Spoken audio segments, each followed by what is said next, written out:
로마서를 크게 두 부분으로 나눈다면 1장부터 11장까지는 이론입니다. 이제 기독교의 뼈대가 되는 이론입니다.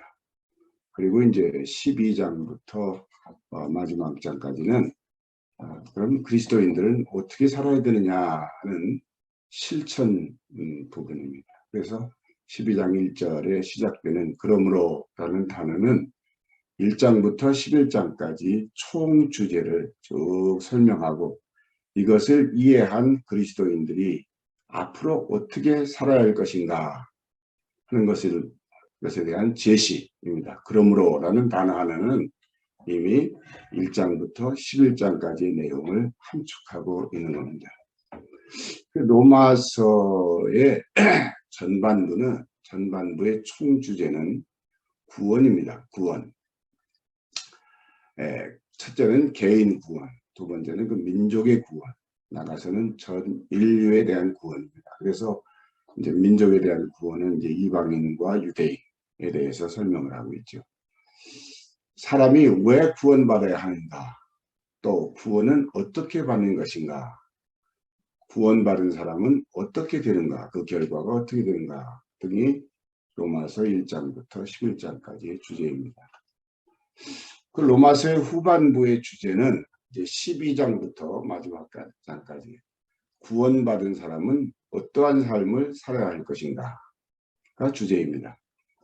구원하신 하나님 앞에는 어떠한 삶을 살아야 하며 구원받은 사람들끼리는 어떻게 살아야 하며 아직 구원받지 못한 사람들과의 관계는 어떻게 해야 되는가 하는 것이 12장부터 마지막 장까지의 주제입니다. 이것을 요약하자면 그리스도인의 개인 생활, 교회 생활, 사회 생활에 모범된 제안이다 이렇게 설명할 수가 있습니다.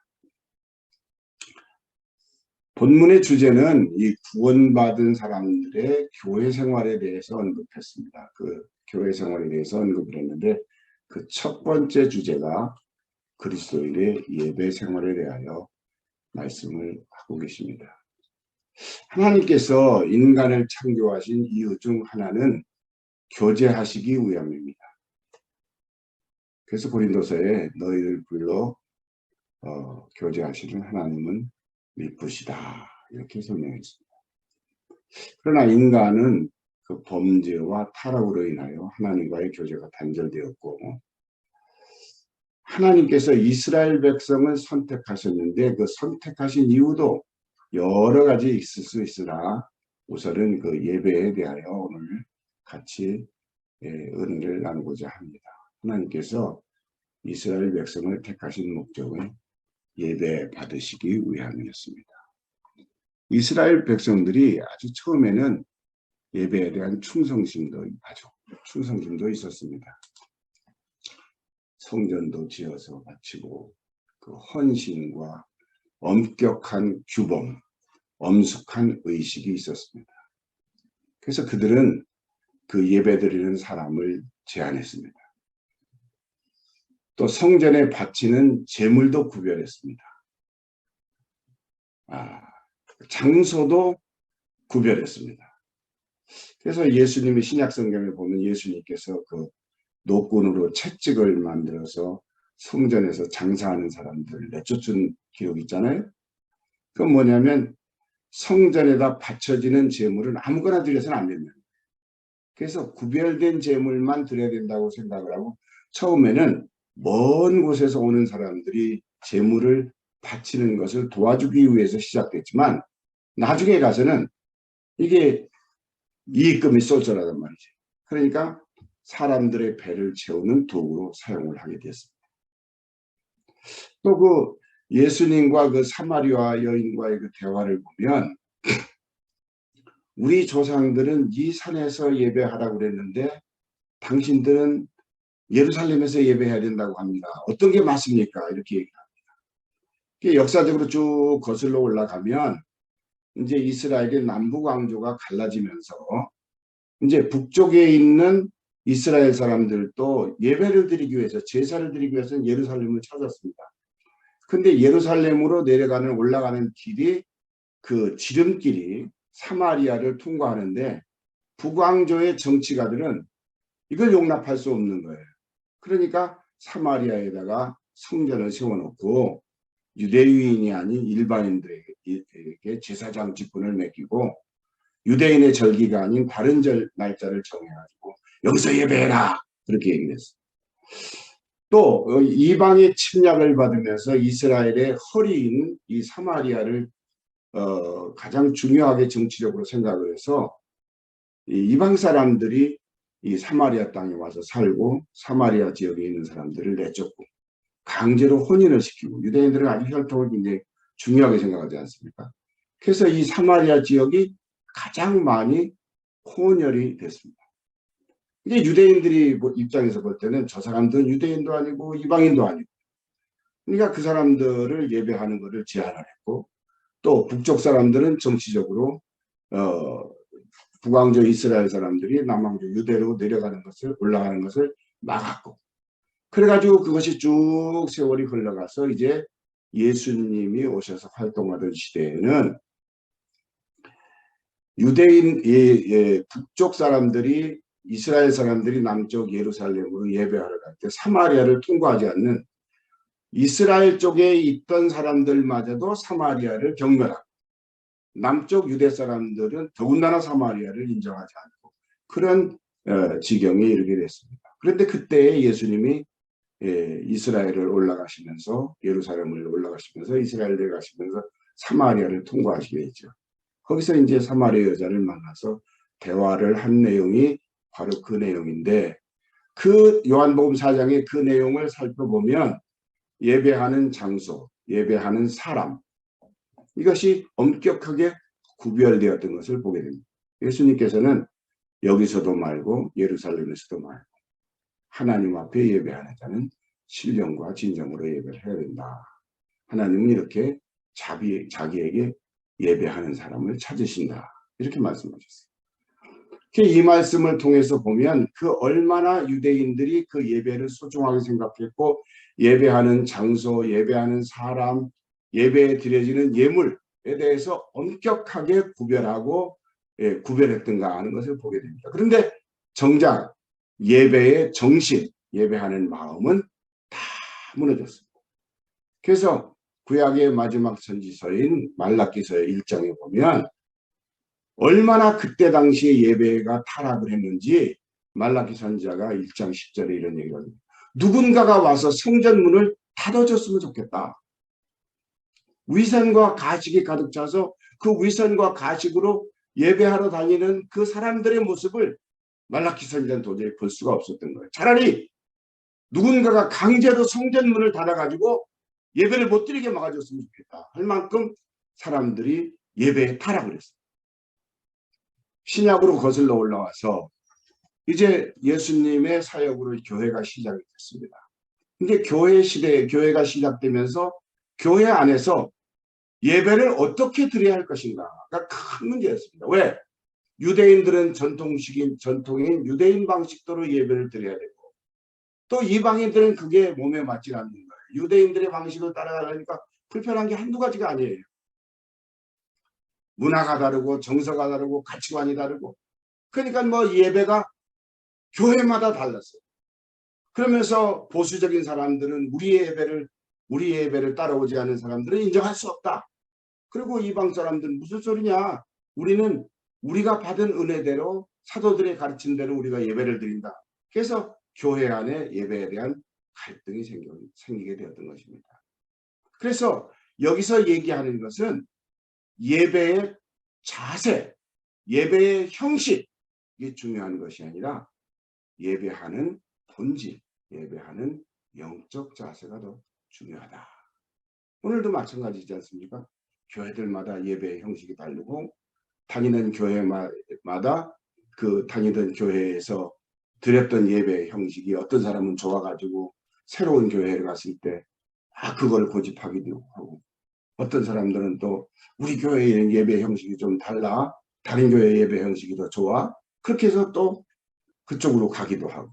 물론 개인들의 취향에 따라서 선택하는 거에 대해서 왈가왈부 하는 것이 아니라 오늘 우리가 예배를 드리는 삶 속에서 이 예배의 형식 때문에 많은 갈등들을 느끼고 있는데 정작 중요한 것이 뭐냐면 예배하는 자세, 예배하는 정신, 이게 중요하단 말이에요.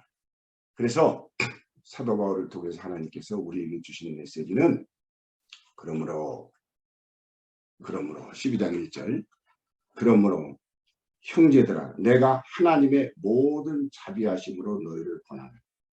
여기서 자비하심, 하나님의 자비로 우리를 권고하는 것은 그 인간이 하나님을 믿는 사람들끼리 서로 이해하지 못하는 부분들이 있어요. 이해하지 못하는 부분들이. 용납하지 않고 양보하지 않고 기다려주지 못하는 그런 부분들이 있어요.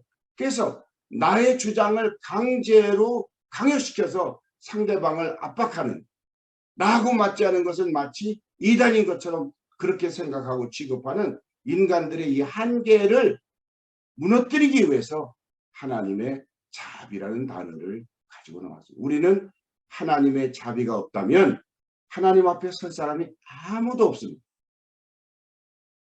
하나님의 자비가 없다면 우리는 하나님 앞에 설 사람들이 아무도 없습니다. 그런데 그 하나님의 자비를 받은 우리가 나하고 다른 사람들을 인정하지 못하고 이해하지 못하고 기다려주지 못하는 것은 너무나 이율배반적이라는 것이죠. 하나님의 자비하심으로 너희를 구원한다. 사도 바울은 명령할 수 있는 위치에 있는 사람입니다. 하나님의 영적인 메시지를 받아서 인간들에게 전하는 메신저로서 명령할 수 있는, 단호하게 이것이다 라고 말할 수 있는 위치에 있는 사람입니다. 그리고 바울의 정서, 바울의 성격은 아닌 것에 대해서는 절대로 용납하지 않는, 그 상대가 누구이든지 간에, 예를 들자면 갈라디아서에 보면은 내가 게바를 책망했다 이런 말이 있어요.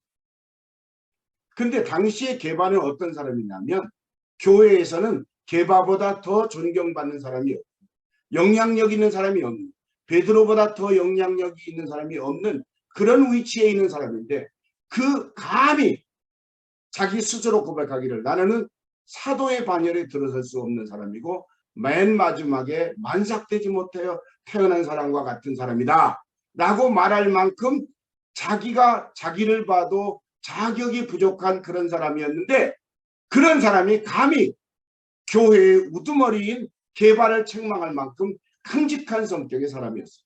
그런데 교회에 대해서는 그가 뭐라고 말하느냐면 성도들에 대해서는 뭐라고 말하느냐면 하나님의 자비로 너희에게 권고한다 이렇게 말씀하셨어요. 너희를 권고한다. 하나님의 은혜가 있기를 주의 이름으로 축복합니다. 너희 몸을 하나님이 기뻐하시는 거룩한 산 제물로 드리라. 이는 너희가 드릴 영적 예배니라. 이렇게 생각했습니다. 구원받은 우리는 하나님께 예배를 드려야 될 의무가 있고 그 예배를 신령과 진정으로 정말로 하나님께서 요구하시는, 하나님께서 원하시는, 하나님께서 받으실 만한 그런 예배를 드려야 된다 그 말입니다. 그 예배가 얼마나 중요하냐? 예배가 얼마나 중요하냐 하면은 이 예배는 아브라함이 모리아산에서 아들 이삭을 제물로 바칠 것인가 말 것인가, 예수님께서 십자가에 달려서 죽으실 것인가 말 것인가, 하나님의 요구에 순종할 것인가 거절할 것인가, 그만큼 중요합니다. 아브라함이 모리아산에서 자기 아들 이삭을 제물로 바치는 만큼 중요합니다. 예수님께서 십자가에 달려 죽으시는 만큼 중요합니다. 이것이 예배입니다. 우리는 이 예배에 성공해야 됩니다. 가인과 아벨의 경우를 보면 하나님께서 아벨의 제사를 받으셨고 가인의 제사를 안 받으셨어요. 그러니까 가인이 화가 났어요. 그래서 아벨을 쳐 죽였습니다. 하나님께서 가인에게 나타났어요. 너 왜 네 동생을 죽였냐? 그러니까 여러 가지 이유를 댑니다. 그러면서 그 가인이 하나님 앞에 항명하기를 왜 아벨의 제사를 받고 내 제사는 받지 않습니까? 그랬더니 하나님께서 아벨의 가인에게 이런 말씀을 합니다. 네가 평소에 어떻게 살았느냐? 네가 평소에 어떻게 살았느냐? 여러 가지로 해석을 하고 설명을 합니다. 예를 들자면 아벨은 양으로 제사를 드렸고 가인은 국물로 제사를 드렸기 때문에 가인의 제사를 받지 않았다. 천만의 말씀입니다. 왜냐하면 그러면 구약시대에 하나님께서 레위기에 말씀하신 대로 국물은 제물로 드리지 말라고 말씀하셨어야죠. 국물로 제물을 드리라고 분명히 말씀하셨거든요. 그리고 아벨은 목축업을 하는 사람이니까 양으로 드렸고 가인은 농사꾼이니까 곡물로 예배를 드렸단 말이에요. 그게 뭐가 잘못입니까? 문제가 없죠. 문제는 뭐냐면 가인의 평소의 삶이 하나님이 받으실 수 있는 예배가 되지 못했다는 거예요. 그래서 나중에 하나님께서 가인에게 말씀하시기를 네가 평소에 어떻게 살았는지 너 자신이 알고 있지 않느냐.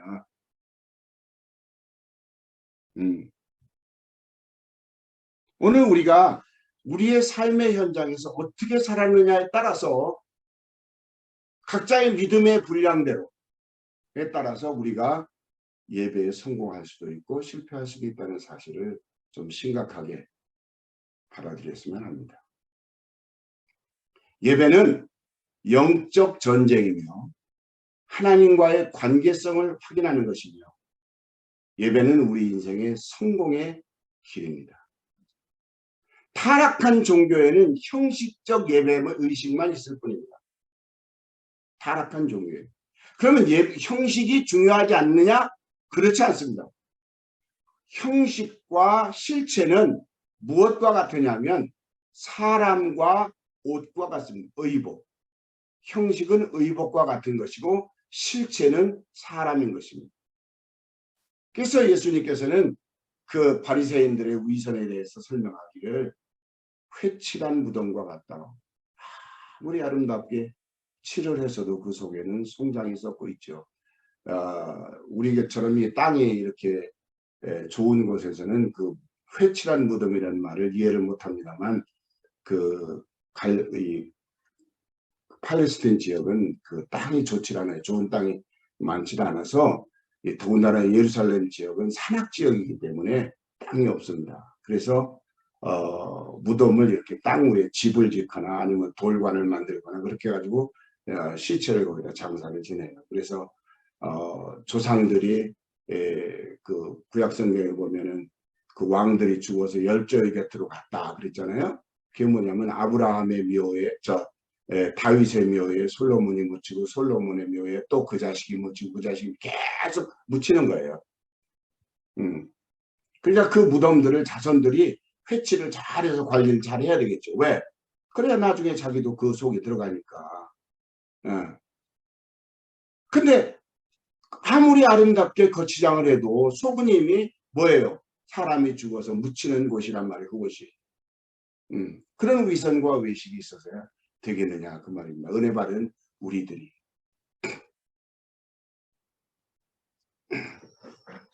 그러면 어떻게 하는 것이 하나님 앞에 드려지는 올바른 영적인 예배냐.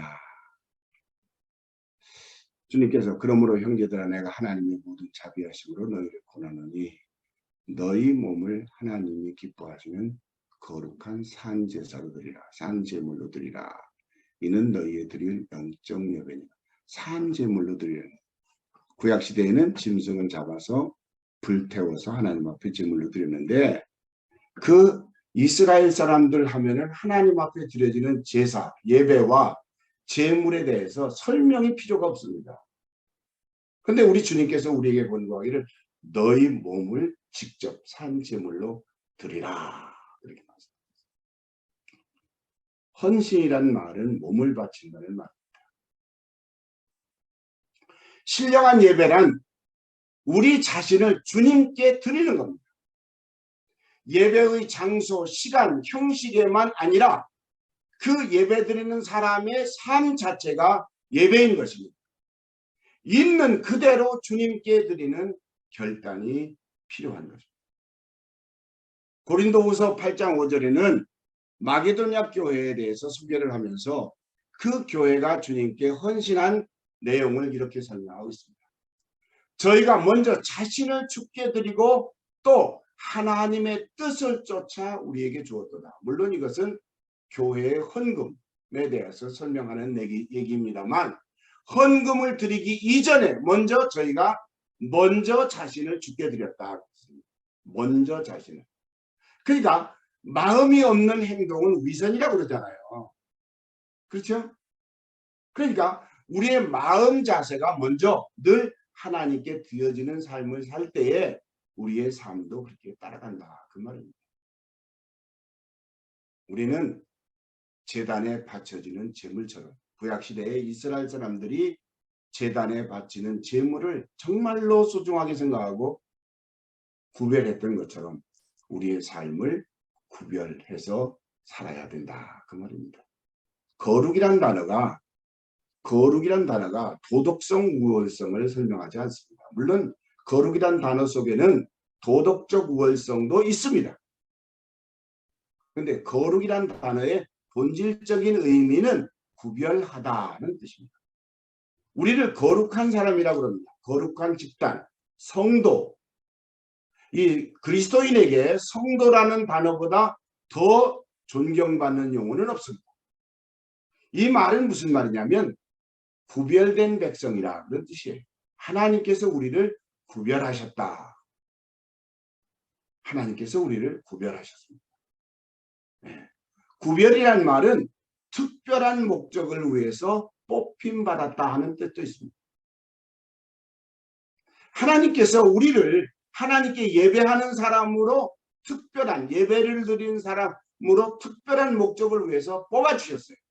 그래서 우리가 예배드리면서 사는 삶을 살 수 있도록 필요한 모든 것들을 공급해 주시는 겁니다. 그것이 은혜이기도 하고 그것이 치유이기도 하고 그것이 물질의 축복이기도 하고 우리가 염려하고 근심하고 걱정해야 되는 이 모든 것들을 하나님께서 책임져 주시고 대신에 하나님께서는 우리를 통해서 예배받기를 원하신다. 그 말입니다. 은혜 받은 사람들은 예배 드리는 것을 소중하게 생각하고 은혜 받은 사람들은 예배 드리는 것을 기뻐하고 은혜 받는 사람들은 예배를 위해서 다른 것을 희생합니다. 두 번째로 하나님의 뜻을 분별하라. 12장 2절에 너희는 이 세대를 본받지 말고 오직 마음을 새롭게 함으로 변화를 받아 하나님의 선하시고 기뻐하시고 멸할 뜻이 무엇인지 분별하도록 하라. 여기서 세 가지 중요한 단어가 있습니다. 첫째로 이 세대를 본받지 말라. 두 번째로는 마음을 새롭게 하라. 그리고 세 번째로는 하나님의 뜻을 분별하도록 하라. 우리에게 향하신 하나님의 분명한 뜻이 있습니다. 그 뜻은 개인적인 것도 있고 공동체의 것도 있고 또 시대적인 것도 있습니다. 그러나 우리 그리스도인들, 오늘 이 시대를 살고 있는 우리 그리스도인들은 나에게 향하신 하나님의 개인적인 뜻이 무엇인지 분명히 이해를 해야 됩니다. 그리고 우리 공동체를 향하신 하나님의 뜻이 무엇인지도 분별해야 됩니다. 교회에서 비즈니스 미팅을 할 때 흔히 우리는 무엇을 해야 되고 무엇을 해야 되고 무엇을 해야 된다는 제안을 많이 합니다. 그런데 그것이 정말 하나님의 뜻인지 아니면 내 생각인지 아니면 그렇게 했으면 좋을 것이다 라고 하는 의견인지 이것이 구분이 안 됩니다. 하나님의 뜻이라면 어렵고 힘들고 희생이 있어도 행해야 됩니다. 개인의 뜻, 공동체의 뜻, 오늘 우리 시대에 향한 하나님의 뜻이 있습니다. 우리는 이 하나님의 뜻이 무엇인지 분별하도록 해야 합니다.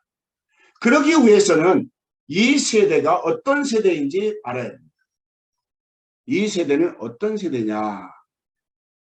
이 세대는 어그리고 거스르는 세대다. 소위 말해서 개혁이란 단어를 사람들이 좋아합니다. 성경적인 개혁이라면 언제든지 해야 되고 얼마든지 해야 됩니다. 근데 우리가 개혁이라는 단어를 성경에서 찾았느냐 아니면 사람들이 하니까 너도 나도 따라서 하는 그런 개혁이냐. 세상을 쫓는 의미의 개혁이라면 그것이 아무리 아름답게 포장을 하고 멋있는 이유를 붙여도 그것은 의미가 없습니다. 교회는 교회다워야 됩니다. 교회가 교회다워야 되는 것은 하나님의 뜻은 교회를 통해서 이루어지고 있습니다. 사람들을 말합니다. 교회 안에서도 교회 밖에서도 교회가 많이 세속화되고 타락했다. 부정하지 않습니다. 왜냐하면 교회 구성원들이 세상에서 왔기 때문에 영적인 것보다는 세속적인 것이 더 많습니다. 우리가 예수를 믿습니다. 저는 예수를 믿은 지가 지금 50년이 넘었습니다만 아직도 내 가치관과 소위 목사이며 성경을 연구하고 평생 복음을 전한 그렇게 살아왔지만 예수를 믿으면서부터 지금까지 될 수 있으면 하나님의 말씀을 쫓아 살아야 되겠다고 다짐하고 다짐했지만 예수 믿기 이전에 20년 가까이의 생활과 사고와 가치관과 교육이 나의 삶을 지배하고 있더라고요. 그러니까 우리 그리스도인들이 얼마나 노력하고 얼마나 투쟁해야 되고 얼마나 힘을 써야 된다는 사실을 잊어서는 안 돼요. 이 세상은 녹록한 세상이 아닙니다. 우리를 하루아침에 신령한 사람이 되게 내버려두는 세상이 아닙니다. 그래서 주님께서 첫 번째 말씀하신 것은 세속적 가치관을 본받지 말라는 겁니다. 세속적 가치관. 이것을 또 설명하자면 한도 끝도 없지만 하나님께서 주신 믿음의 분량대로 판단하고 결정하라고 3절에 말씀하셨습니다. 분명한 것은 세대를 본받지 말라. 이 세상은 공중권세 잡은 자의 세상.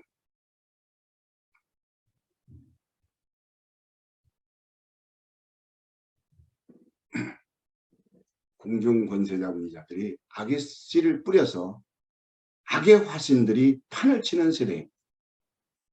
그러므로 우리는 진리의 복음을 순종하기 위해서는 이 세상 풍속을 물리쳐야 됩니다. 우리는 사회 속에 살기 때문에 사회를 무시할 수는 없지만 그리스도인들은 세속적 가치관을 따라서는 아닙니다. 항상 성경을 쫓으려고 노력을 해야 됩니다. 10가지를 쫓으려고 하다가 한 가지밖에 쫓지 못했을지라도 아무것도 목표를 정하지 않고 사는 사람보다는 성공한 사람입니다. 이번 주에 내가 하나님 말씀 적어도 3가지는 지키겠다라고 결심했는데 3가지 다 지키지 못했을지라도 그 지키려고 하는 그 의지는 성공한 것이고 하나님께서 받으셨다는 사실입니다. 언젠가는 나로 하여금 그 결심이 이루어질 수 있도록 성령께서 도와주신다는 사실을 믿으시고 하나님의 말씀을 쫓기 위해서 우리는 부단한 노력을 해야 할 줄로 믿습니다. 그러기 위해서 주님께서는 마음을 새롭게 하라. 이것은 무슨 말이냐면 가치관을 바꾸라는 뜻입니다. 마음을 새롭게 하라는 말은 새로운 결심을 하라는 뜻입니다. 가치관을 바꾸라는 겁니다. 가치관. 그리스도인의 가치관은 성경에 둬야 됩니다. 그리스도인의 가치는 성경에 둬야 됩니다. 그래서 정말로 성경이 요구하는 삶을 내가 얼마만큼 살아갔느냐. 제 목회의 경험은, 제 신앙생활의 경험은 말씀을 쫓아 살려고 하는 사람은 말씀이 책임져 주더라는 겁니다. 그리고 말씀대로 살려고 노력한 사람들은 그 삶이 후회가 없습니다. 오늘은 이렇게 살까? 내일은 저렇게 살까? 이 세상이 얼마나 바뀝니까? 빨리 변합니까? 아침에 했던 것이 옛날입니다. 아침에 옳다고 생각했던 것이 저녁 때 가면 달라요. 이런 시대입니다. 그러나 성경은 영원한 진리입니다. 성경에 기초를 두고 살려고 하는 마음의 다짐이 있어야 됩니다. 주님께서는 마음을 다하고 성품을 다하고 뜻을 다하여 주 너의 하나님을 사랑하라 이렇게 말씀하셨습니다. 어떤 심리학자는 이런 말을 했습니다. 마음은 생각을 낳고 생각은 언어를 낳고 언어는 행동을 낳고 행동은 습관을 낳고 습관은 운명을 낳는다. 참 맞는 말이죠. 오늘의 나는 나의 습관에 의해서 만들어졌습니다. 그런데 나의 습관이 하루아침에 된 것이 아니라 언제부터 시작됐습니다. 그게 무엇이냐? 마음, 언어, 행동. 그것이 습관이 되고 결국은 나의 운명이 되었다는 것이죠. 그래서 우리 주님께서 가장 근본적인 것, 마음을 새롭게 하라.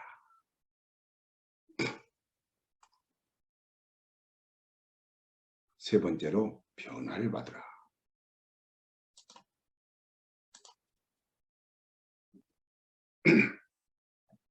변화는 내가 되는 것이 아니라 되어지는 것입니다. 내가 하려고 아무리 노력해도 안 되는 게 변화입니다. 작심삼일이라는 말이 있습니다. 근데 요즘은 작심삼초랍니다. 옛날에 어떤 분이 도박을 해가지고 가산을 다 탕진하고 가정이 다 무너졌어요. 딸은 식모살이 보내고 아내는 화가 나서 못 살겠다고 집을 나가버려요. 그게 다 틀렸어요. 어느 날 생각을 해보니까 원인이 뭔가 했더니 내가 이 도박을 해서 그렇구나. 도박을 끊어야지. 그리고 도끼로다가 자기 손을 잘랐습니다. 그랬더니 거기다가 붕대를 감고 다시 도박장을 찾더랍니다. 네브라스카에서 저희들이 목회할 때 그 이웃에 사는 한 자매의 이야기입니다. 개인의 얘기를 해서 안 됐습니다만 남편이 추억 운전을 하는데 길거리에서 이 고속도로에서 다른 사람 차 고장난 차를 고쳐주려고 가다가 다른 차에 치여서 죽었어요. 보상금도 좀 받고 그런데 이분이 뭐 처음에는 적적해서 그랬는지 뭐해서 그랬는지 도박장을 찾아다녔어요. 그래서 집도 다 팔아먹고 남편 보상금도 다 잊어버리고 그러고서 너무너무 힘드니까 도박장 매니저에게 찾아가서 나 이 도박 때문에 다 망했다. 그러니 나 여기 들어오지 못하게 막아달라. 그래서 거기다 신청을 했습니다. 그런데 그래 놓고서도 다른 도박장을 또 찾아가는 게 사람이더라고요. 그분만 그렇게 의지력이 약한 것이 아니라 사람은 다 똑같습니다. 내 의지로 오늘에 이른 것이 아니라 오늘에 이른 것은 하나님의 은혜입니다. 그래서 하나님의 은혜가 은혜되게 하기 위해서 내가 먼저 해야 될 일은 뭐냐면 마음을 새롭게 하고 이 세대를 본받지 않고 하나님 말씀대로 살아보려고 노력하면은 성령께서 도와주시라면 그 열매가 변화가 되는 것입니다. 마음을 새롭게 하고 세대를 본받지 말고 하나님의 은혜로 변화받는 축복이 있기를 주의 이름으로 축복합니다. 세 번째로는 생각의 조절입니다. 3절을 우리 다 같이 읽읍시다. 내게 주신 은혜로 말미암아 너희 각 사람에게 말하노니 생각할 그 이상의 생각을 품지 말고 오직 하나님께서 각 사람에게 나누어 주신 믿음의 분량대로 지혜롭게 생각하라. 우리는 생각을 통제해야 됩니다. 교회를 갈 것인가 말 것인가 처음에 생각하게 됩니다. 가야지 하는 사람은 가는 쪽으로 결정을 한 사람이고 아유 가지 말아야지 안 가는 쪽으로 결정한 사람. 결국은 결정에 대한 결과가 우리의 삶의 역사입니다. 가장 중요한 것이 생각이라는 거죠. 생각이 너무 많아도 병이고 너무 없어도 문제입니다. 제 주변에서 어떤 사람들을 이렇게 보면 하지 않아도 될 걱정을 너무너무 많이 해요. 아, 태풍이 오는데 이거 어떻게 하면 좋으냐, 이게 태풍이 우리 집으로 오면 어떡하냐, 뭐 오면 오는 거지 어떡하겠어요. 그렇잖아요. 근데 어떤 사람은 또 너무 생각이 없어. 세상이 뒤집어지든 말든 알던 캐요. 참 편안하게 살아요. 근데 생각이 많은 것도 문제고 생각이 없는 것도 문제입니다. 그런데 중요한 것은 무슨 생각을 하느냐에 따라 결국은 그 사람의 삶의 방향을 결정한다 하는 거죠. 사탄이 인간을 공격하는 방법 중에 한 가지가 생각의 통제입니다. 성경에 보면 가룟 유다에게 예수를 팔려는 생각을 집어넣었다. 그러니까 그가 예수를 팔았습니다. 결국. 사탄의 지배를 받는 것이죠. 공상, 의심, 불평, 불만 이런 것들이 다 생각을 통해서 행동을 조절하게 됩니다. 그래서 잠언 16장 32절에는 자기의 마음을 다스리는 자는 성을 빼앗는 자보다 나으니라 이렇게 말씀했습니다. 마음을 다스리라. 신약성경의 데살로니가에서는 더 구체적으로 우리에게 생각을 어떻게 하면 통제할 수 있느냐 3가지 단어로 설명을 했습니다. 항상 기뻐하라. 쉬지 말고 기도하라.